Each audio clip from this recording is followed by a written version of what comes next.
Horizon എന്ന പ്രോഗ്രാമിലേക്ക് നിങ്ങൾക്കെല്ലാവർക്കും സ്വാഗതം. ഈ പ്രോഗ്രാം നിങ്ങൾക്ക് അനുഗ്രഹപ്രദമാകുന്നു എന്ന് ഞങ്ങൾ വിശ്വസിക്കുന്നു. ഉൽപ്പത്തി പുസ്തകം 1-ാം അധ്യായം അതിൻ്റെ 2-ാം വാക്യം നമുക്ക് തുടർന്ന് പഠിക്കാം. ശ്രദ്ധിച്ചാൽ. എല്ലാ മാന്യ പ്രേക്ഷകർക്കും യേശുക്രിസ്തുവിൻ്റെ നാമത്തിൽ സ്നേഹവന്ദനം. ഉൽപ്പത്തി പുസ്തകം 1-ാം അധ്യായം അതിലെ 2-ാം വാക്യം നമ്മൾ പഠിച്ചുകൊണ്ടിരിക്കുന്നു. ആദ്യത്തെ വാക്യത്തിൽ ദൈവമെന്നും 2-ാം വാക്യത്തിൽ ദൈവത്തിൻ്റെ ആത്മാവെന്നും കൊടുത്തിരിക്കുന്നതിൻ്റെ വ്യത്യാസം നമ്മൾ പഠിച്ചപ്പോൾ ഏറ്റവും പ്രധാനപ്പെട്ടതും എല്ലാവരും അറിഞ്ഞിരിക്കേണ്ടതുമായ ട്രിനിറ്റി എന്ന സബ്ജക്റ്റ്, തൃത്വം എന്ന സബ്ജക്റ്റ് നമ്മൾ പഠിക്കുവാനിടയായി. ട്രിനിറ്റിയുടെ പ്രൂഫ് എന്ന് പറഞ്ഞാൽ പിതാവായ ദൈവം, പുത്രനായ ദൈവം, പരിശുദ്ധാത്മാവാം ദൈവം എന്ന 3 ഘടകങ്ങൾ ഒരുമിച്ച് വരുമ്പോഴാണ് ദൈവം എന്ന വ്യക്തിത്വം നിലനിൽക്കുന്നതെന്ന് നമ്മൾ പഠിക്കുവാനിടയായി. അതിൻ്റെ പ്രൂഫായിട്ട് നമുക്ക് ചുറ്റും കാണുന്ന എല്ലാ സൃഷ്ടിയിലും നമ്മൾ നോക്കിയാൽ ആ 3 ഡിവിഷൻ നമുക്ക് കാണുവാൻ കഴിയുമെന്ന് നമ്മൾ പഠിച്ചു. എല്ലാ കാര്യങ്ങളും നിങ്ങൾക്ക് ബോധ്യമായി, മനസ്സിലായി, പ്രയോജനപ്പെട്ടു എന്ന് ഞാൻ വിശ്വസിക്കുന്നു. തൃത്വത്തെക്കുറിച്ച് ആഴമായി പഠിക്കുന്നതിന് മുമ്പായി ചില കാര്യങ്ങൾ കൂടി മനസ്സിലാക്കുന്നത് വളരെ നല്ലതായിരിക്കും. എന്തുകൊണ്ടാണ് ഈ തൃത്വമൊക്കെ നമ്മൾ പഠിച്ചാലും നമുക്ക് മനസ്സിലാക്കാൻ പ്രയാസം? പിതാവ്, പുത്രൻ, പരിശുദ്ധാത്മാവ് എന്ന കോൺസെപ്റ്റ് നമുക്ക് മനസ്സിലാക്കാൻ എന്താണ് പ്രയാസം? മനുഷ്യൻ എന്ന് പറഞ്ഞാൽ മനുഷ്യൻ്റെ ശരീരവും മനസ്സും ആത്മാവും ചേർന്ന് വരുമ്പോഴാണെന്ന് നമ്മൾ പഠിക്കുവാനിടയായി. ഒരു മനുഷ്യൻ എന്ന് പറഞ്ഞാൽ മനുഷ്യൻ്റെ ശരീരം, മനസ്സ്, ആത്മാവ്.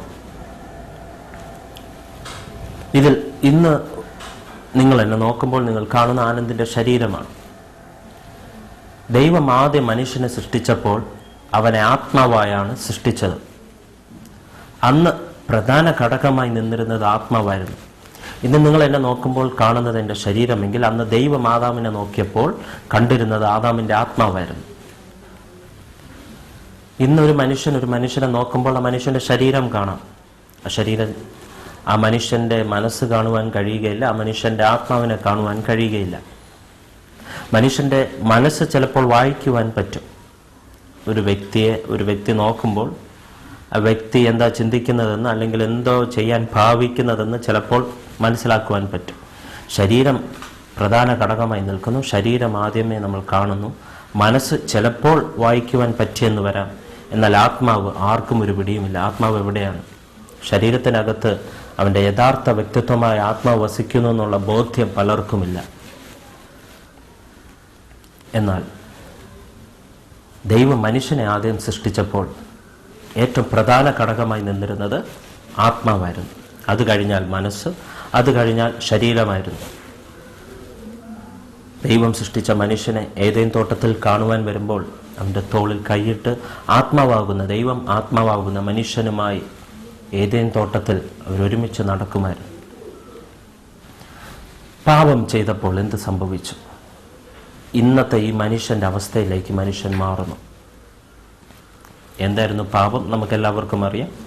ദൈവം ഭക്ഷിക്കരുതെന്ന് പറഞ്ഞ ഒരു ഫലം കഴിക്കുവാനിടയായി. പഴം പറിച്ചപ്പോൾ സംഭവിച്ചത് എന്താണ്? പ്രധാന ഘടകമായ ആത്മാവ് മറയുകയും ശരീരം പ്രധാന ഘടകമായി മാറുകയും ചെയ്തു. അതാണ് സംഭവിച്ചത്. ദൈവം ആദാമിനെ ആത്മാവായി സൃഷ്ടിച്ചു. ഏറ്റവും പ്രധാന ഘടകമായി നിന്നിരുന്നത് ആത്മാവായിരുന്നു. എന്നാൽ ആ പഴം പറിച്ചപ്പോൾ, അത് ഭക്ഷിച്ചപ്പോൾ, തെറ്റ് ചെയ്തപ്പോൾ, പാപം ചെയ്തപ്പോൾ ശരീരം പ്രധാന ഘടകമായി മാറി. അതുകൊണ്ടാണ് അവർ നഗ്നരെന്നവർക്ക് മനസ്സിലായത്. അപ്പോഴാണ് അവരുടെ കണ്ണുകൾ തുറന്നത്. ഇത്രയും നാൾ ദൈവത്തിൻ്റെ തേജസ്സിൽ അവരുടെ ശരീരം മറഞ്ഞിരിക്കുകയായിരുന്നു. ദൈവത്തിൻ്റെ ആത്മാവ് പ്രധാന ഘടകമായി നിന്നിരുന്നു. പാപം ചെയ്തു കഴിഞ്ഞപ്പോൾ അവർ നഗ്നരെന്ന് മനസ്സിലായി. ഇപ്പോൾ ശരീരം പ്രധാന ഘടകമായി മാറി. ഉടനെയുള്ള ചിന്ത ഈ ശരീരത്തെ എങ്ങനെയെങ്കിലും മറയ്ക്കണം. അന്ന് മുതൽ മനുഷ്യൻ്റെ ചിന്ത ശരീരം മാത്രമായി മാറി. ഈ ശരീരം എങ്ങനെയെങ്കിലും മറയ്ക്കണം. അവർ ചില ഇലകളൊക്കെ എടുത്ത് ഒരു വസ്ത്രമുണ്ടാക്കുവാനായിട്ട് ശ്രമിക്കുന്നു.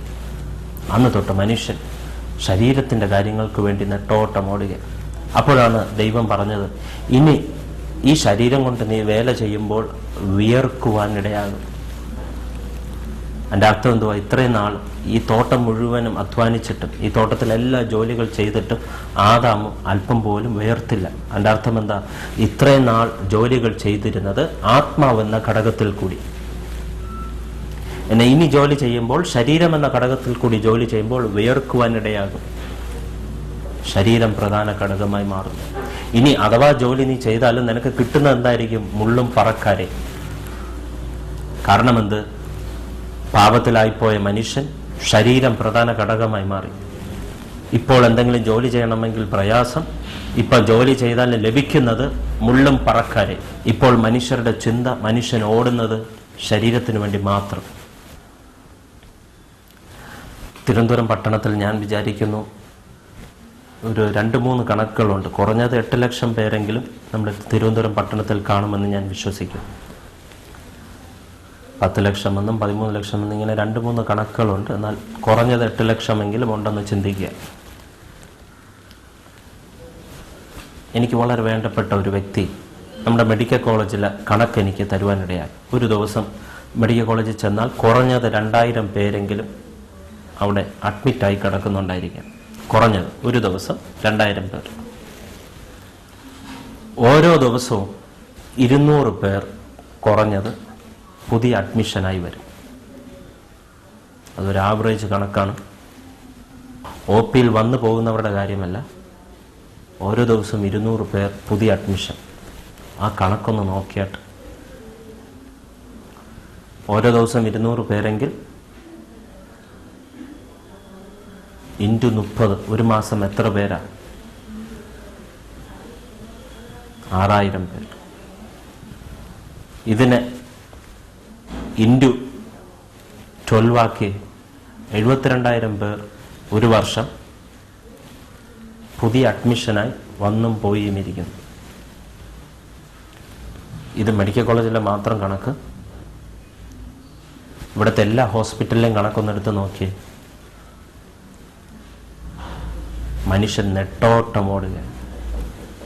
ഈ 8 ലക്ഷം ജനവും ഏതെങ്കിലും ഒരു സമയത്ത് ഹോസ്പിറ്റൽ കയറി ഇറങ്ങും. നമ്മളെല്ലാവരും ചിന്തിക്കുന്നത് നമ്മളെക്കാളും ഉയർന്ന നിലവാരത്തിലായിരിക്കുന്നവർ, നമ്മളെക്കാളും സമ്പത്തുള്ളവരൊക്കെ സുഖിക്കുകയാണ്, അവർക്കൊന്നും ഒരു പ്രശ്നമില്ലെന്ന് നമ്മൾ ചിന്തിക്കുന്നു. ഇല്ല, മനുഷ്യൻ നെട്ടോട്ടമോടുന്നു. ഒരു വ്യത്യാസം മാത്രം. പാവപ്പെട്ടവൻ KSRTC ബസ്സിലോടുക. ആവറേജ് ഒരു മനുഷ്യനവൻ ഓട്ടോയിൽ ഓടുന്നു. ചിലർ അതേ രോഗം, അതേ പ്രയാസം, അതേ ബുദ്ധിമുട്ട്, അതേപോലെ തന്നെ കടത്തിൽ മുങ്ങിക്കിടക്കുന്നവൻ ചിലപ്പോൾ അവൻ നെട്ടോട്ടം ഓടുന്നത് ക്വാളിസിലും സ്കോർപ്പിയോയിലുമാണെന്നുള്ള വ്യത്യാസം മാത്രമേ ഉള്ളൂ. സകല മനുഷ്യരും നെട്ടോട്ടം ഓടുക. നമുക്ക് ചുറ്റും കാണുന്ന സിനിമകളിൽ കൂടെയും പല ഇവൻസിൽ കൂടെയും പലയിടത്തും നടക്കുന്ന സംഗീത പരിപാടികളിലും മീഡിയയിൽ കാണുന്ന പല പ്രോഗ്രാമൊക്കെ കാണുമ്പം നമ്മൾ ചിന്തിക്കും ഇവരൊക്കെ ഭയങ്കര സുഖത്തിലാണ്, സൗകര്യത്തിലാണ്. ആരും അങ്ങനെ വലിയ സുഖത്തിലും സൗകര്യത്തിലും അല്ല. സകല മനുഷ്യരും പുറത്ത് പറയുന്നില്ലെങ്കിലും സകല മനുഷ്യർക്ക് ഒരു വിധത്തിൽ അല്ലെങ്കിൽ വേറൊരു വിധത്തിൽ പ്രശ്നങ്ങളിൽ കൂടി കടന്നു പോകുന്നു. RCC ഹോസ്പിറ്റലിൽ നോക്കിയാൽ എന്തൊരു തിരക്ക്, കുടുംബ കോടതിയിൽ ചെന്ന് നോക്കിയാൽ എന്തൊരു തിരക്ക്. കോടതികൾ നിറഞ്ഞു നിൽക്കുക, ഹോസ്പിറ്റലുകൾ നിറഞ്ഞിരിക്കുക, പോലീസ് സ്റ്റേഷനുകൾ നിറഞ്ഞു കിടക്കുക. സകല മനുഷ്യരും ഒരു വിധത്തിൽ അല്ലെങ്കിൽ വേറൊരു വിധത്തിലെ പ്രശ്നങ്ങളിൽ കൂടി കടന്നു പോകുന്നു. പലരും അത് മറയ്ക്കുക. എന്തുകൊണ്ടാണ്? ശരീരത്തിൻ്റെ basic needs, food, clothing, shelter, അതിനുവേണ്ടി മനുഷ്യൻ നെട്ടോട്ടം ഓടുക. ഇന്ന് മനുഷ്യൻ ജീവിക്കുന്നത് ശരീരത്തിന് വേണ്ടി മാത്രം. അതുകൊണ്ടാണ് ആത്മീയ കാര്യങ്ങൾ പറയുമ്പോൾ മനുഷ്യന് മനസ്സിലാകുന്നില്ല. ഇന്ന് പകൽക്കാലം ഈ തൃത്വം യഥാർത്ഥമായി നിനക്ക് മനസ്സിലാകണമെങ്കിൽ ആദ്യം നിന്റെ ചത്ത അവസ്ഥയിലായിരിക്കുന്ന എൻ്റെ ആത്മാവിനെ ദൈവം തട്ടി ഉണർത്തുവാൻ ആഗ്രഹിക്കുന്നു. ഇന്ന് മനുഷ്യൻ ദൈവത്തെ മറന്ന് ജീവിക്കുന്നു. ദൈവത്തിന് കൊടുക്കേണ്ട തക്ക മഹത്വം മനുഷ്യൻ ഇന്ന് ദൈവത്തിന് കൊടുക്കുന്നില്ല. ഇന്ന് മനുഷ്യൻ ഡ്യൂപ്ലിക്കേറ്റിൻ്റെ പുറകെ ഓടുന്ന കാലമാണ്. നമുക്ക് പിതാവായ ദൈവം, പുത്രനായ ദൈവം, പരിശുദ്ധാത്മാവാൻ ദൈവം ഉള്ളതുപോലെ തന്നെ അതിൻ്റെ ഡ്യൂപ്ലിക്കേറ്റ്സ് നമുക്ക് ചുറ്റും കാണുവാൻ കഴിയും. ബൈബിളിൽ തന്നെയുണ്ട്. പിതാവായ ദൈവത്തിൻ്റെ സ്ഥാനത്ത് പിശാച് കയറിയിരിക്കുവാൻ ആഗ്രഹിക്കുന്നു. ക്രിസ്തുവിൻ്റെ സ്ഥാനത്ത് നമുക്കറിയാം അന്തിക്രിസ്തുവായി പിശാചിൻ്റെ സന്തതിയായി ഒരുവൻ ജനിക്കുവാൻ പോകുന്നു. അതിനി നടക്കുവാൻ പോകുന്ന സംഭവമാണ്. പരിശുദ്ധാത്മാവിൻ്റെ സ്ഥാനത്ത് ഒരു കള്ളപ്രവാചകനെ നമ്മൾ വെളിപ്പാട് പുസ്തകത്തിൽ നമ്മൾ വായിക്കുന്നു. അങ്ങനെയെങ്കിൽ ഡ്യൂപ്ലിക്കേറ്റ്, ഈ തൃത്വത്തിൻ്റെ ഡ്യൂപ്ലിക്കേറ്റ് നമുക്ക് ചുറ്റും കാണുവാൻ കഴിയും. അത് ദൈവത്തിന് വിരോധമായ പല സിസ്റ്റത്തിലും, ദൈവത്തിന് വിരോധമായുള്ള പല ആചാരങ്ങളിലും ഈ ട്രിനിറ്റിയുടെ ഡ്യൂപ്ലിക്കേഷൻ നമുക്ക് കാണുവാനായിട്ട് കഴിയും. പലപ്പോഴും മനുഷ്യൻ ഒറിജിനലിനെക്കാളും ഡ്യൂപ്ലിക്കേറ്റാണ് ഇഷ്ടപ്പെടുന്നു. ഉദാഹരണത്തിന്, നല്ല ഓറഞ്ച് 1 കിലോയ്ക്ക് 25 രൂപ കൊടുത്താൽ കിട്ടുമെങ്കിൽ അത് വേണ്ട മനുഷ്യന്. ഓറഞ്ച് ജ്യൂസ് പോലെ ഇരിക്കുന്ന ഡ്യൂപ്ലിക്കേറ്റ് മിറാണ്ടയൊക്കെയാണ് മനുഷ്യനിഷ്ടം. ഇന്ന് മനുഷ്യന് ഒറിജിനൽ വേണ്ട, ഡ്യൂപ്ലിക്കേറ്റിൻ്റെ പുറകെ ഓടുക. ഇന്ന് മനുഷ്യൻ മറ്റുള്ള മനുഷ്യരെ സ്നേഹിക്കുന്നതിൻ്റെ കമ്പാരിസൺ ഒന്ന് നോക്കിയാൽ നമുക്ക് വേണ്ടി ശരിക്കും കഷ്ടപ്പെടുന്ന ആൾക്കാരെ നമ്മൾ മൈൻഡ് ചെയ്യത്തില്ല, അവരെ വില കുറച്ച് കാണും. നമ്മളെ ഡ്യൂപ്ലിക്കേറ്റ് ലോകത്തിലേക്ക് കൊണ്ടുപോകുന്ന സിനിമാ നടന്മാരെയും നടിമാരെയും നമുക്ക് സ്നേഹവും അവരെ കാണുമ്പോൾ ഭയങ്കര വലിയ ദൈവങ്ങളെ കാണും പോലെ നമ്മൾ ചിന്തിക്കും. ഡ്യൂപ്ലിക്കേറ്റ് ലോകത്തിലേക്ക് കൊണ്ടുപോകുന്ന നടന്മാരെ നടിമാരെ എന്തുമാത്രം മനുഷ്യർ ബഹുമാനിക്കുന്നു. പക്ഷേ നമ്മുടെ ഈ രാജ്യത്തെ, നമ്മുടെ ഈ സംസ്ഥാനത്തെ വളരെ പ്രയാസപ്പെട്ട് ഭരിക്കുന്ന രാഷ്ട്രീയക്കാർക്ക് എത്ര ബഹുമാനം നമ്മൾ കൊടുക്കും? അവർക്കൊരു ബഹുമാനമില്ല. പക്ഷെ അവരെ പോലെ ഡ്യൂപ്ലിക്കേറ്റായിട്ട് അഭിനയിക്കുന്ന ഡ്യൂപ്ലിക്കേറ്റ്സിന് ഭയങ്കര ബഹുമാനം അല്ലേ? ഇന്ന് ആർക്കാ വില? കോമഡിക്കാർക്കാണ് വില, ഒറിജിനൽ രാഷ്ട്രീയക്കാർക്ക് ഒരു വിലയുമില്ല. ഇനി അതേപോലെ തന്നെ നമ്മളെടുത്ത് നോക്കിയാൽ സ്പോർട്സ് ഫീൽഡിലൊക്കെ ക്രിക്കറ്റ് കളിക്കുന്നവർക്കൊക്കെ എന്ത് വിലയാണ്. പക്ഷെ ശരിക്കും ഈ ഭാരതത്തിന് വേണ്ടി കഷ്ടപ്പെടുന്ന മിലിറ്ററി ആൾക്കാർക്ക് ആരും ഒരു വിലയും കൽപ്പിക്കാത്തില്ല. കാർഗിലൊക്കെ മരിച്ച ശവമൊക്കെ ഇവിടെ കൊണ്ടുവരുമ്പോൾ മാത്രം, ആ കുഴിച്ചിടുന്ന ദിവസം മാത്രം ഭയങ്കര പ്രാധാന്യം, പിന്നെ മനുഷ്യൻ മറക്കും. ശരിക്കും മനുഷ്യന് വേണ്ടി നല്ല കാര്യങ്ങൾ ചെയ്യുന്ന മനുഷ്യർക്കൊരു വിലയുമില്ല, ഡ്യൂപ്ലിക്കേറ്റിനാ ഇന്ന് വില. അതുപോലെ തന്നെ ഇന്ന് ദൈവത്തെക്കാളും കൂടുതലും പിശാചിന മനുഷ്യൻ വില കൊടുക്കുന്നു. ദൈവത്തെക്കാളും കൂടുതൽ ഇന്ന് മനുഷ്യർ പിശാചിനെ ആരാധിക്കും. ബൈബിളിൽ പോലുമുണ്ട്, ഒരിടത്ത് പറഞ്ഞിരിക്കുകയാണ്, വേറൊരു ക്രിസ്തു, വേറൊരു ആത്മാവ്. ഡ്യൂപ്ലിക്കേറ്റ് ലോകത്തിലേക്ക് കൊണ്ടുപോകുന്ന സിനിമാ നടന്മാരെ, സിനിമാ നടിമാരുടെയും ചരിത്രം നമ്മൾ പഠിച്ചാൽ ഇവരൊക്കെ എന്തിനാ ആത്മഹത്യ ചെയ്യുന്നത് അല്ലേ? ഞാൻ പേരൊന്നും പറയത്തില്ല, നിങ്ങൾക്ക് തന്നെ മനസ്സിലാകും. നമ്മൾ കാണുന്ന ഈ ഗ്ലാമറൊന്നും അവരുടെ അടിപൊളി ജീവിതമൊന്നും അല്ല. എന്തുകൊണ്ട് ടോപ്പ് ലെവലിൽ നിൽക്കുന്നവർ ആത്മഹത്യ ചെയ്യുന്നു?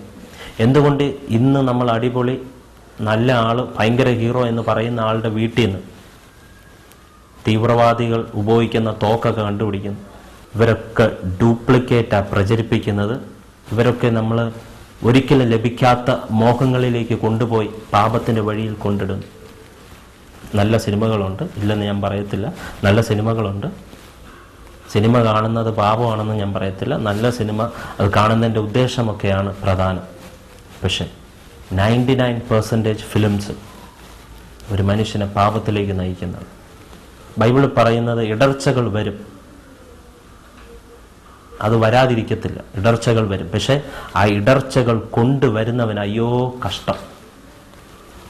പാപം ചെയ്യാൻ അവസരങ്ങൾ വരും, പാപം അറിയാതെ ചെയ്തു പോകും, പ്രശ്നങ്ങളുണ്ടാകും. പക്ഷേ ഇതിനൊക്കെ കാരണക്കാരാകുന്നവർക്ക് അയ്യോ കഷ്ടം.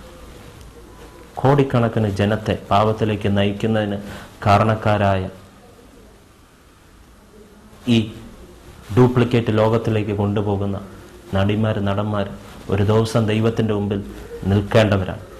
അതേസമയം ദൈവത്തെ അറിയുകയും ദൈവസ്നേഹം രുചിച്ചറിയുകയും ചെയ്ത അനേകം പേർ ഈ ഫീൽഡിലുണ്ട്, സിനിമ ഫീൽഡിലുണ്ട്. അവർ പാപത്തിൻ്റെ വഴിയിലോ മറ്റുള്ളവരെ പാപത്തിലേക്ക് കൊണ്ടുപോകുന്ന പ്രേരിപ്പിക്കുന്ന വിധത്തിലുള്ള ഒരു സിനിമകളും അവരെടുക്കത്തില്ല. അവർ നല്ല സിനിമകൾ, ഒരുപാട് നല്ല ക്വാളിറ്റി ഫിലിംസ് ഉണ്ട്, അത് നമ്മൾ കാണണം. പക്ഷേ ഡ്യൂപ്ലിക്കേറ്റ് ലോകത്തിലേക്ക് നമ്മളെ കൊണ്ടുപോകുന്നവർക്കാണ് ഇന്നും മനുഷ്യർ വില കൽപ്പിക്കുന്നത്. അവരുടെ പലരുടെയും അവസാനം നമ്മൾ